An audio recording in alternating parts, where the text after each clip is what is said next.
इस science fiction कहानी की शुरुआत होती है दूर किसी गैलेक्सी में ओसाइरस नाम की एक प्लेनेट को दिखाते हुए। इस प्लेनेट का एनवायरनमेंट सेम टू सेम हमारी पृथ्वी जैसा था, इसीलिए अब बहुत सारी ऑर्गेनाइजेशंस वहां पर आकर अपनी कॉलोनी बनाने लग जाती हैं। उस जगह पर सबसे पहले एक्सॉर नाम की एक प्राइवेट कंपनी ने अपना पूरा बेस बनाकर रखा था, जिससे कि वो जल्द से जल्द इस पूरे प्लेनेट पर अपना कब्जा कर सकें और किसी और को अंदर ना आने दे सकें। अब हमें ओसाइरस प्लेनेट पर केन नाम का एक एम्प्लॉय दिखाया जाता है जो अपनी बेटी इंडी के साथ यहाँ वहाँ पर घूम रहा था। हालांकि किसी और एम्प्लॉय को ओसाइरस प्लेनेट पर आने की कोई अनुमति नहीं थी, लेकिन जो एम्प्लॉयज पहले से ही उस ऑर्गेनाइजेशन के लिए काम कर रहे हैं वो अपनी फैमिलीज को बुला सकते थे। इसीलिए केन ने अपनी बेटी इंडी को बुलाया होता है वहाँ पर कुछ टाइम स्पेंड करने के लिए। यहाँ हमें केन के बारे में पता चला कि वो कुछ सालों पहले मिलिट्री के लिए काम किया करता था, लेकिन एक बहुत ही क्रिटिकल मिशन के अंदर उसकी गलती के कारण पूरी बटालियन की जान चली गई। उस धमाके के बाद केन की पूरी जिंदगी भी बदल गई थी।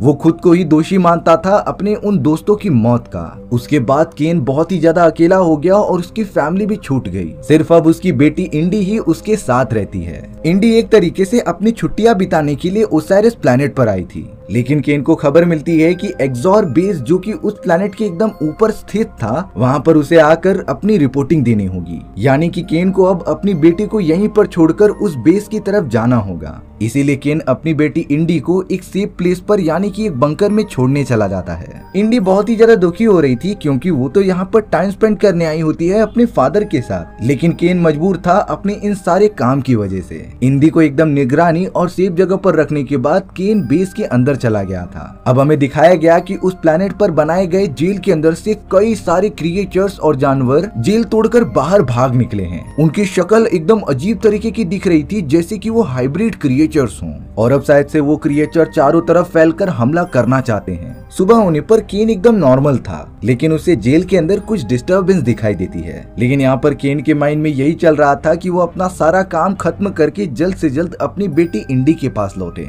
उसीलिए अब वो जेल में खराबी होने की उस इश्यू को इग्नोर ही कर देता है। अब हमें यहाँ एक्सॉर बेस कैंप में जर्नल दिखाई जाती है जो इस पूरे कंपनी की बागडोर अपने हाथों में लेकर संभालती थी। दरअसल लीडर की ऑर्गेनाइजेशन गैलेक्सी के इसी तरीके के अलग अलग प्लैनेट्स को ढूंढती थी जहाँ पर हम इंसान आसानी से रह सकते हैं, पर अगर कोई दूसरी प्रजाति उस प्लेनेट पर रहती तो वो सारे इलीगली उन्हें खत्म कर देते। शायद वो सारी चीजें इस प्लेनेट के साथ भी हो रही हैं, क्योंकि वो सारे क्रिएचर जिसे कि उन लोगों ने जेल के अंदर बंद करके रखा था वो इसी प्लेनेट पर शुरुआत से ही रहा करते थे। लेकिन ये बातें जनरल ने गवर्नमेंट से बिल्कुल बताई नहीं होती। वो चाहती थी कि आगे चलकर पूरे प्लेनेट पर उसका ही राज हो। अब यहाँ मिलिट्री कर्नल ने जनरल को आकर बताया कि कल रात जेल को तोड़कर कई सारे क्रिएचर्स बाहर निकल चुके हैं और अगर वो इसी तरीके से फैल जाएंगे तो गवर्नमेंट को हमारे प्लान के बारे में पता चल जाएगा। कर्नल एडवाइस देता है कि हमें गवर्नमेंट से मदद मांगनी चाहिए क्योंकि ओसाइरस प्लेनेट पर हमारे बहुत सारे सिपाही मौजूद हैं और अगर वो क्रिएचर इसी तरीके से घूमते रहे तो वो लोग मारे जाएंगे। लेकिन यहाँ जनरल चाहे कुछ भी हो जाए अपनी इस ऑर्गेनाइजेशन और इस सत्ता को खत्म नहीं होने देना चाहती थी। उसे पहली बार अपने ही सोल्जर्स और इंसानों की जान की परवाह होती ही नहीं। वो कहती है कि भले ही इंसानों की जान चली जाए लेकिन हमारा प्लान सबके सामने नहीं आना चाहिए।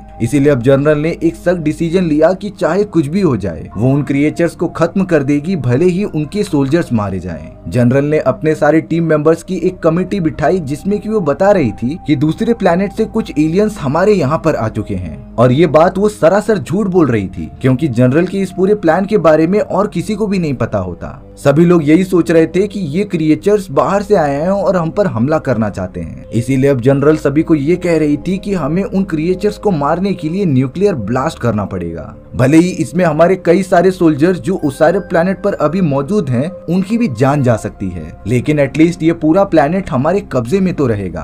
अब यहाँ लीडर ने अपनी पूरी टीम को ये बता दिया था कि वो सारे क्रिएचर्स अपने साथ एक खतरनाक वायरस भी लेकर जा रहे हैं जो अगर ओसाइरस प्लेनेट से बाहर निकल गए तब वो वायरस पूरे ब्रह्मांड में फैला सकते हैं। इससे हम इंसानों की प्रजाति खत्म हो सकती थी। इसीलिए अब जनरल ने प्लान बनाया कि वो एक न्यूक्लियर ब्लास्ट प्लेनेट पर छोड़ देगी जिससे कि डिटोनेट होने के बाद वहाँ एक बहुत ही बड़ा ब्लास्ट होगा और सारे क्रिएचर्स मारे जाएंगे। भले ही उस धमाके में प्लेनेट पर मौजूद जितने भी सोल्जर्स तैनात होंगे उन्हें भी अपनी जान गंवानी पड़ेगी, लेकिन फिलहाल जरूरी था उन खतरनाक क्रिएचर्स को खत्म करना। जनरल अब कुछ टाइम में ये आदेश जारी कर देती है कि इस बेस से न कोई बाहर जा पाएगा और न ही कोई अंदर आ पाएगा। अब कर्नल यहाँ पर केन का बहुत ही अच्छा दोस्त होता है। कर्नल को पता था कि केन की बेटी यहाँ पर आई हुई है और वो प्लेनेट पर मौजूद है, इसीलिए कर्नल ने केन को सारी बातें बता दी कि कैसे जनरल ने इलीगल एक्सपेरिमेंट करके उन क्रिएचर्स को प्लेनेट पर कैद किया था, पर अब वो पूरी तरीके से आजाद हो चुके हैं और ये पूरा बेस कुछ ही देर में क्वारंटीन हो जाएगा, जिससे कि कोई बाहर नहीं जा सकता था। केन अब बहुत ही ज्यादा डर जाता है क्योंकि उसकी बेटी वहाँ पर प्लेनेट पे मौजूद थी और उसे किसी भी हालत में अपनी बेटी को बचाना ही होगा।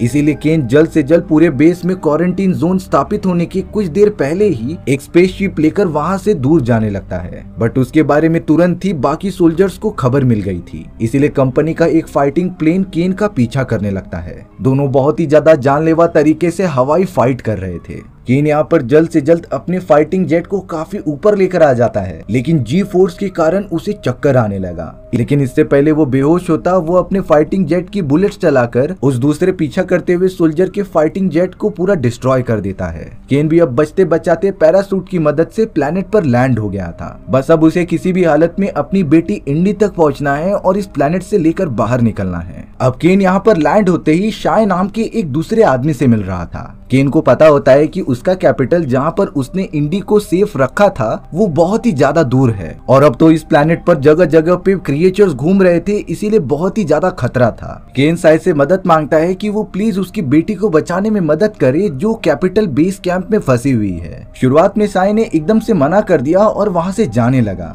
लेकिन केन उससे बार बार रिक्वेस्ट कर रहा था कि उसकी बेटी बहुत ही ज्यादा खतरे में है और अगर क्या उसकी बेटी भी इस तरीके से फंसी रहती तो वो छोड़ देता। तब जाकर साय थोड़ा इस बारे में सोचता है और केन की मदद करने के लिए उसके साथ निकल पड़ता है। यहाँ शाय के थोड़े पास्ट के बारे में दिखाया जा रहा था, जहाँ हमें पता चलता है कि साय अपने दोस्तों के साथ जेल के अंदर कैद था जो बहुत ही बेकार प्रिजनर्स की जिंदगी काट रहे थे। साय और उसके दोस्त पूरी तरीके से फ्रस्ट्रेट हो चुके थे क्योंकि उनके साथ बिल्कुल भी अच्छा व्यवहार नहीं किया जाता था। इसीलिए अब उन लोगों ने एक रात प्लान बनाया कि वो इस जेल को तोड़कर यहाँ से भाग जाएंगे। उन लोगों ने प्लान बनाया था कि साय की टीम का एक आदमी जो नेटवर्किंग में काफी अच्छा था, वो सिक्योरिटीज का ध्यान भटकने पर पूरे सिस्टम को ब्लैकआउट कर देगा, जिससे कि जेल के सारे डोर्स ऑटोमेटिकली ओपन हो जाएंगे। और अब सारी चीजें प्री प्लान्ड होने के बाद शाय अपने दोस्तों के साथ झूठ मूठ का झगड़ा करने का नाटक करने लगता है, जिससे कि चारों तरफ भगदड़ मच जाए और सिक्योरिटी वाले यहाँ पर आ जाएं। हालांकि उनका प्लान बहुत अच्छी तरीके से चल रहा होता है, लेकिन बदकिस्मती की बात ये थी कि वहाँ पर अब एक कर्नल भी आ चुका था जो भगदड़ फैलाने वाले कैदियों को पकड़कर एक दूसरी जेल में डाल देते हैं। ये एक ऐसी जेल थी जहाँ पर इंसानों को रह पाना बहुत ही ज्यादा मुश्किल होता था।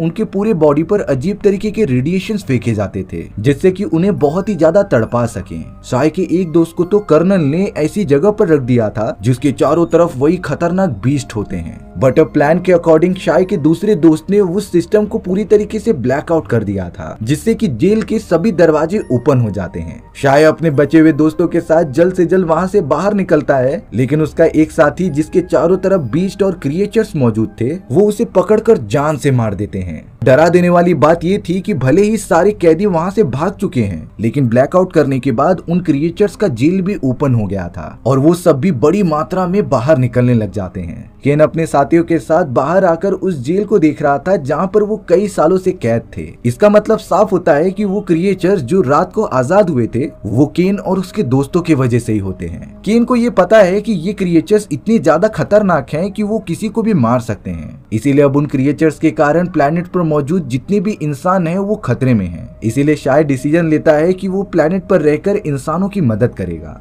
अब यहाँ प्रेजेंट में सीन आ जाता है जहाँ पर शाय केन के साथ लगातार आगे बढ़ रहा था उसकी बेटी इंडी को बचाने के लिए। अब यहाँ केन को पता चला कि न्यूक्लियर बॉम्ब ब्लास्ट होने में कुछ ही घंटे बाकी हैं, लेकिन अभी तक कैपिटल पहुंचने में उन्हें काफी रास्ता तय करना है, इसीलिए अब उन्हें कुछ जुगाड़ करना पड़ेगा, नहीं तो वो समय पर अपनी बेटी को नहीं बचा पाएगा। चलते चलते केन और शाय कुछ लोगों के पास पहुंचते हैं जिनके पास वैन मौजूद थी और कई सारे हथियार भी थे। वो एक कपल होते हैं जिनका नाम जैक और लिया था। दोनों बहुत ही ज्यादा संकी होते हैं और उन्होंने तो केन और शाय को बंदी बना लिया था। उन्हें थोड़ी देर में पता चल गया होता है कि शाय को एक गाड़ी और कई सारे वेपन्स की जरूरत है, इसीलिए उन्होंने काफी ज्यादा पैसे की मांग की। केन की अब मजबूरी थी, इसीलिए उसने अपनी जमा की गई सारी कमाई उनके नाम करने का डिसीजन लिया। इस बात से जैक और लिया बहुत ज्यादा खुश हो जाते हैं और उसे अपने डीलर के पास लेकर आते हैं। केन ने अपनी जिंदगी भर की कमाई उन्हें सौंप दी थी, जिससे कि वो सारे गैंगस्टर्स बहुत ही ज्यादा खुश हो जाते हैं कि उन्हें ये बहुत ही ज्यादा प्रॉफिट हो गया। केन शाय के साथ सारे वेपन्स और वैन लेकर वहां से निकल पड़ा होता है कैपिटल के पास। यहाँ जैक, लिया और उसके सारे गैंगस्टर साथी काफी ज्यादा खुश होते हैं, बट उन्हें बिल्कुल अंदाजा नहीं होता कि उनके चारों तरफ से अब उन खतरनाक क्रिएचर और बीस्ट ने घेर लिया है। वो जल्द से जल्द उनके पास आ रहे थे,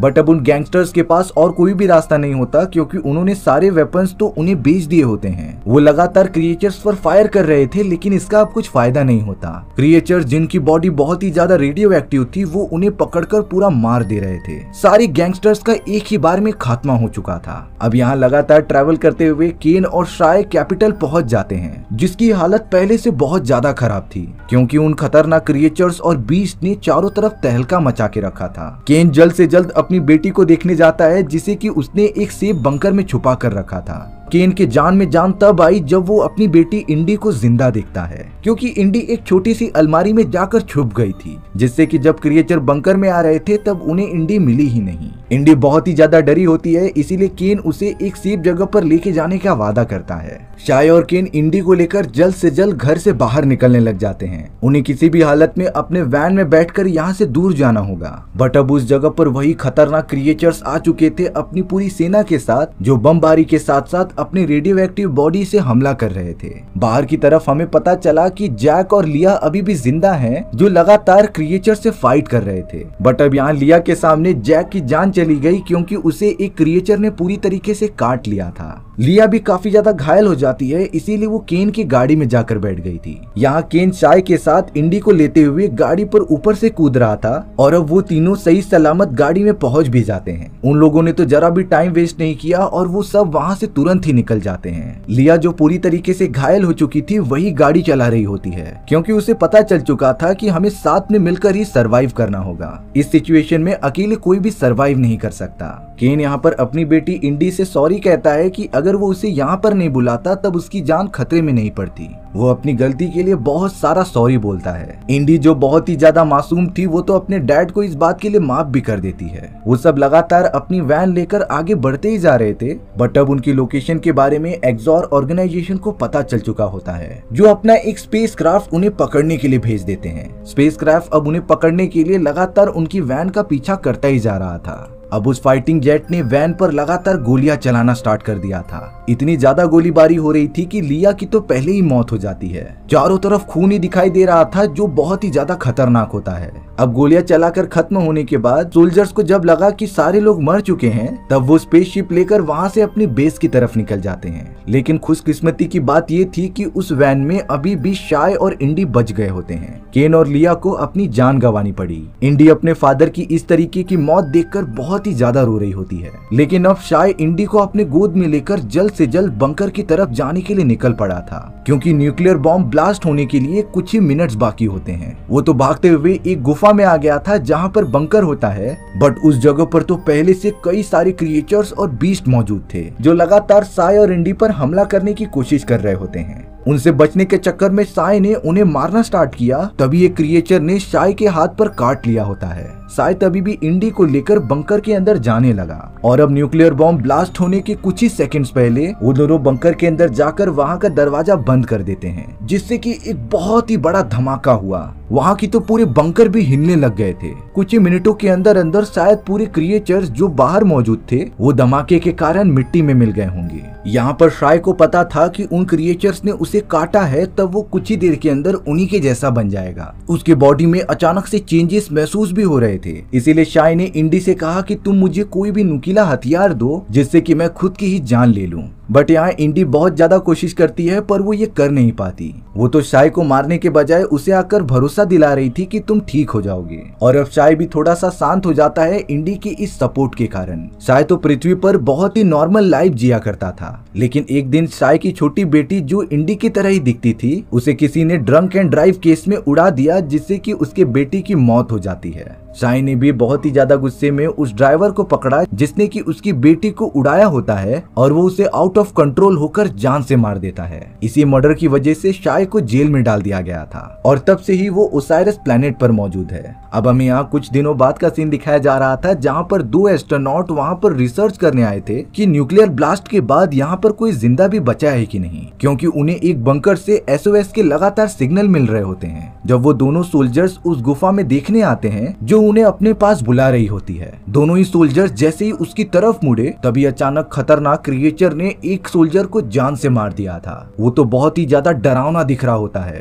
क्रिएचर दूसरे सोल्जर को मारने गया, इससे पहले इंडी उसे रोक लेती है। इंडी कह रही थी कि हम तुम्हें जिंदा छोड़ रहे हैं लेकिन तुम हमें पृथ्वी पर लेकर चलो, क्योंकि उसे पता था कि उनका ये स्पेसक्राफ्ट अभी पृथ्वी की तरफ ही रवाना होने वाला है। इसीलिए अब इंडी जाकर स्पेसक्राफ्ट में बैठ जाती है जो कि पृथ्वी की तरफ जा रहा था। अंदर दिखाया गया कि वो क्रिएचर इंडी के साथ कुछ बातें कर रहा है। इंडी भी उसे समझा रही थी कि सब कुछ ठीक हो जाएगा। रियलिटी तो ये थी कि ये क्रिएचर और कोई नहीं बल्कि शाय होता है, जो क्रिएचर के काटे जाने की वजह से खुद एक क्रिएचर में कन्वर्ट हो चुका था। भले ही वो पूरी तरीके से बदल गया होता है लेकिन उसका दिमाग अभी भी इंसानों जैसा था, जिसने इतने दिनों तक इंडी के साथ सरवाइव किया। बट अब शाय को जनरल के बारे में सारी चीजें पता थी, इसीलिए वो पृथ्वी पर जाकर उनकी पोल खोलने का डिसीजन लेता है और अब इंडी और शाय जो कि एक खतरनाक क्रिएचर बन चुका था वो रवाना हो जाते हैं पृथ्वी की तरफ। और हमारी ये साइंस फिक्शन कहानी यहीं पर खत्म हो चुकी थी। सो व्यूअर्स, आपको ये स्टोरी कैसी लगी कमेंट सेक्शन में बताना भूलना मत। और अगर आपको मेरा एक्सप्लेनेशन 1% भी अच्छा लगा होगा ना तो वीडियो को लाइक एंड चैनल को सब्सक्राइब जरूर कर देना। मिलते हैं इसी तरीके की मजेदार वीडियोस में, तब तक के लिए बाय बाय।